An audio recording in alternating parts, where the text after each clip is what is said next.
Assalamualaikum warahmatullahi wabarakatuh. Kami dari kelompok 9 akan menjelaskan mengenai anjak piutang konvensional. Sebelum itu, izinkan kami memperkenalkan diri terlebih dahulu. Perkenalkan, saya Muhammad Ihza Syafila. Absen saya 18 dengan nomor NIM 1942530093. Assalamualaikum warahmatullahi wabarakatuh. Perkenalkan, nama saya Diah Ayu Cahyaningrum, kelas 2B Keuangan, nomor absen 08, NIM 194253007. Yang pertama, saya akan menjelaskan tentang pengertian anjak piutang konvensional. Secara konvensional, anjak piutang atau factoring itu dapat didefinisikan sebagai kontrak di mana perusahaan anjak piutang itu menyediakan jasa-jasa yang sekurang-kurangnya itu antara lain seperti jasa pembiayaan, jasa pembukuan, jasa penagihan piutang, jasa perlindungan terhadap resiko kredit.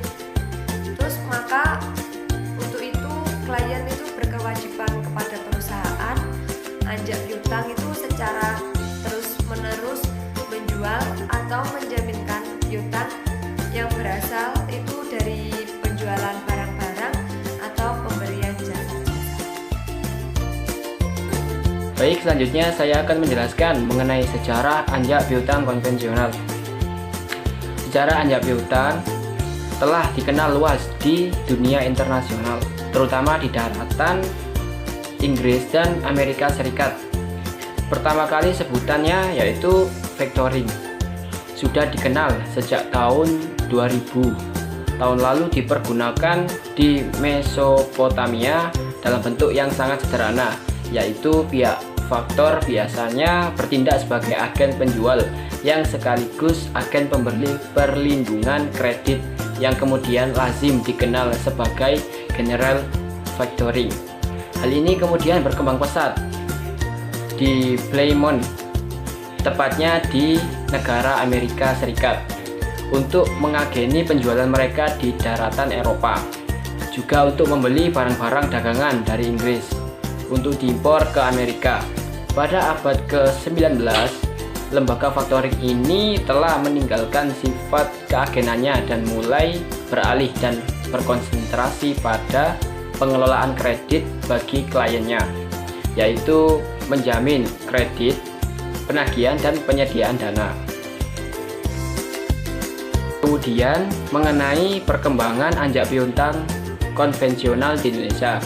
Kegiatan anjak piutang konvensional di Indonesia merupakan kegiatan yang relatif baru sejak diluncurkannya paket kebijakan 20 Desember 1988 atau Pakdes 20 1988 yang kemudian diatur dengan Kepres nomor 61 tahun 1988 dan Keputusan Menteri Keuangan nomor 12.13/13/1988 tanggal 20 Desember tahun 1988. Kebijakan anjak piutang secara kelembagaan mulai diberlakukan. Anjak piutang dapat digunakan sebagai salah satu alternatif sumber dana selain dari sektor perbankan. Berdasarkan Pakdes tersebut, kegiatan anjak piutang di Indonesia dapat dilakukan oleh lembaga pembiayaan yang melakukan kegiatan usaha di bidang anjak piutang, sewa guna usaha, modal ventura, kartu kredit, dan pembiayaan konsumen. Perusahaan pembiayaan semacam itu disebut perusahaan multi pembiayaan. Selanjutnya, saya akan menjelaskan tentang konsep atau perbedaan dari anjak piutang konvensional dengan anjak piutang lainnya. Itu yang pertama ada sumber hukum yang dijadikan acuan itu adalah surat keputusan Menteri Keuangan tentang anjak piutang. Terus yang kedua ada pemberian balas jasa itu berupa biaya yang besarnya telah ditentukan oleh perusahaan faktor itu secara sepihak dengan acuan tingkat diskonto atau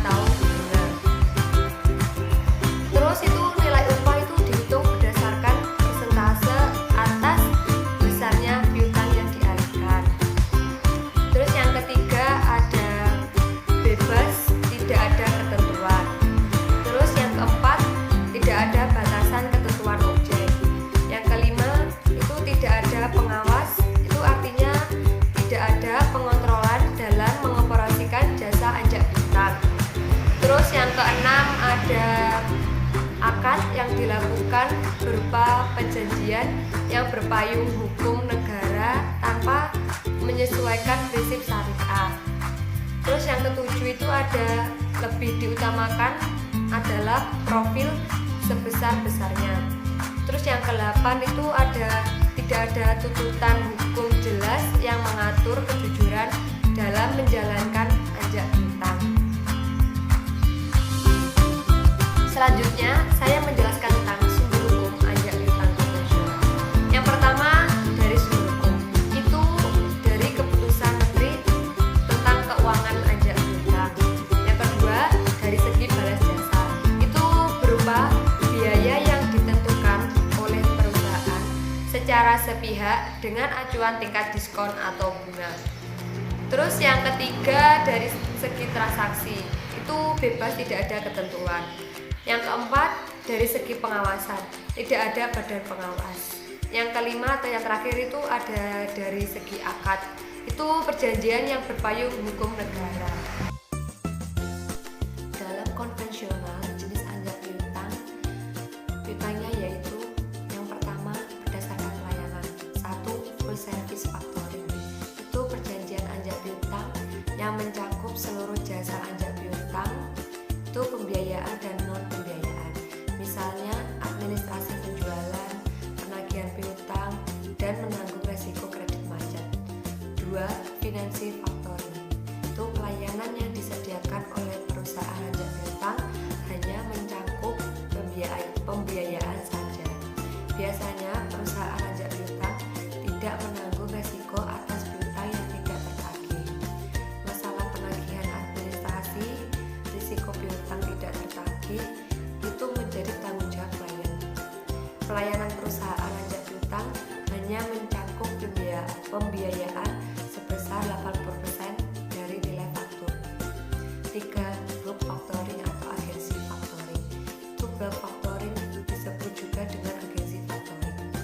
Perusahaan anjak piutang menyediakan layanan seperti full service factoring, namun masalah penagihan piutang dan risiko tidak tertagihnya piutang menjadi tanggung jawab klien atau supplier. Yang keempat, maturity factoring, itu perusahaan anjak piutang membayar supplier saat jatuh tempo faktur. Yang kedua, berdasarkan pemberitahuan. 1. Disclosure, bentuk pengalihan piutang dari perusahaan kepada perusahaan anjak piutang dengan memberitahukan terlebih dahulu kepada pihak debitor, sehingga dalam faktur yang diberikan kepada pihak pembeli atau debitor telah dicantumkan bahwa piutang tersebut telah dipindahkan kepada perusahaan anjak piutang. 2. Undisclosed factoring, pengalihan piutang dari pihak supplier kepada perusahaan anjak piutang tanpa memberitahukan pihak debitor terlebih dahulu. Yang ketiga, berdasarkan penanggungan risiko. 1. Recourse factoring, perjanjian di mana klien atau supplier akan menanggung risiko kredit yang diserahkan kepada perusahaan anjak piutang. 2. Without recourse factoring, perjanjian bahwa seluruh risiko ditanggung oleh perusahaan anjak piutang atas seluruh piutang yang telah dialihkan, termasuk diantaranya itu piutang yang tidak tertagih. Yang keempat, berdasarkan pembayaran pada klien. 1. Advance payment, pengalihan piutang yang pembayarannya diberikan di muka, prepayment financing oleh perusahaan anjak piutang pada klien sebesar 80% dari nilai faktur. 2. Maturity, itu pengalihan piutang yang pembayarannya dilakukan oleh perusahaan anjak piutang pada saat piutang tersebut jatuh tempo. Pembayaran tagihan tersebut biasanya dilakukan berdasarkan rata-rata jatuh tempo tagihan faktur. 3. Collection, pengalihan piutang yang pembayarannya akan dilakukan jika perusahaan anjak piutang berhasil melakukan penagihan kepada debitur. Yang kelima, berdasarkan lingkup operasi. 1. Domestic factoring, kegiatan transaksi anjak piutang dengan melibatkan perusahaan anjak piutang, klien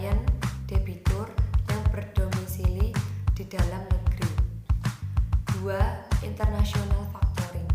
Kegiatan anjak piutang untuk transaksi ekspor dan impor barang yang melibatkan dua perusahaan factoring di masing-masing negara sebagai ekspor faktor dan impor faktor.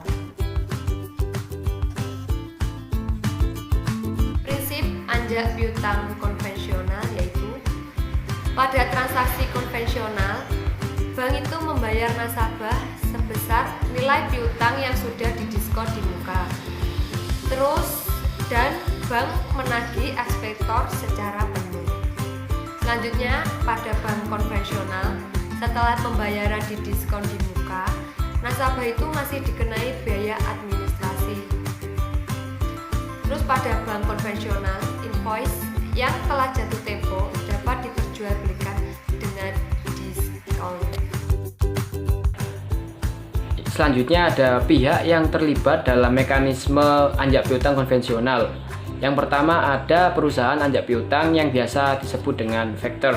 Factor merupakan pihak yang memberikan jasa anjak piutang. Yang kedua, perusahaan klien atau biasa disebut dengan supplier. Klien merupakan pihak yang menerima jasa anjak piutang dan menjual barang atau jasa secara kredit kepada nasabah. Yang ketiga ada nasabah atau biasa disebut kreditur dan atau bisa disebut customer.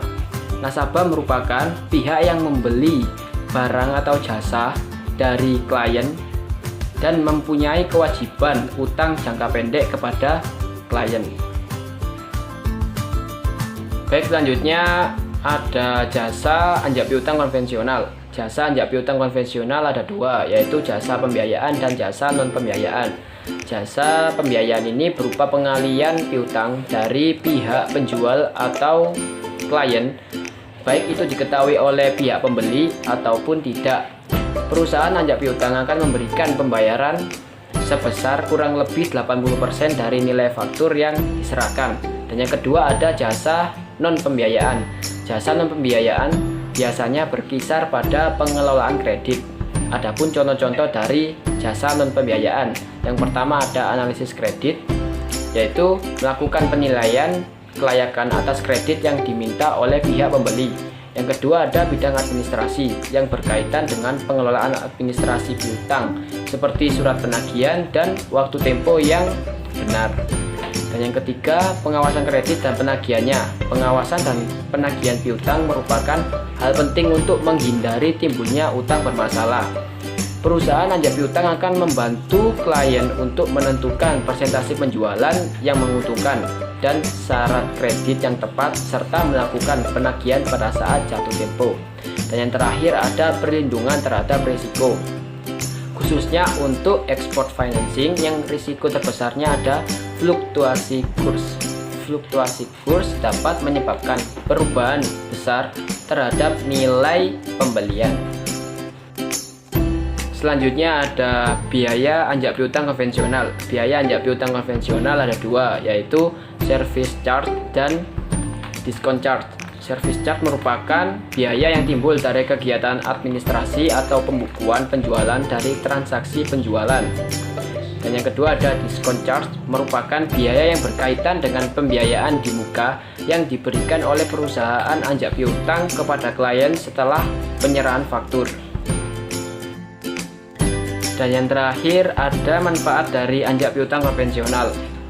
Manfaat dari anjak piutang konvensional ada 7. Yang pertama, membantu administrasi penjualan dan penagihan. Yang kedua, mengurangi resiko kerugian yang ditimbulkan dari piutang tak tertagih. Yang ketiga, memperbaiki sistem penagihan. Yang keempat, meningkatkan jumlah modal kerja. Yang kelima, meningkatkan kepercayaan. Kemudian memperlancar arus kas. Dan yang terakhir, tidak diperlakukannya menyertakan kolateral atau jaminan. Baik, seperti itu penjelasan mengenai anjak piutang konvensional. Kami dari kelompok 9 izin undur diri. Terima kasih atas waktu dan tempat yang telah disediakan untuk kami. Terima kasih kepada Ibu Nur Indah Riwajanti selaku dosen Bank dan Lembaga Keuangan Non-Bank. Mohon maaf apabila terdapat tutur kata yang tidak mengenakan pada saat kami presentasi, karena kesempurnaan hanya milik Tuhan semata. Akhirul kalam, wabillahi taufiq wal hidayah, wassalamualaikum warahmatullahi wabarakatuh.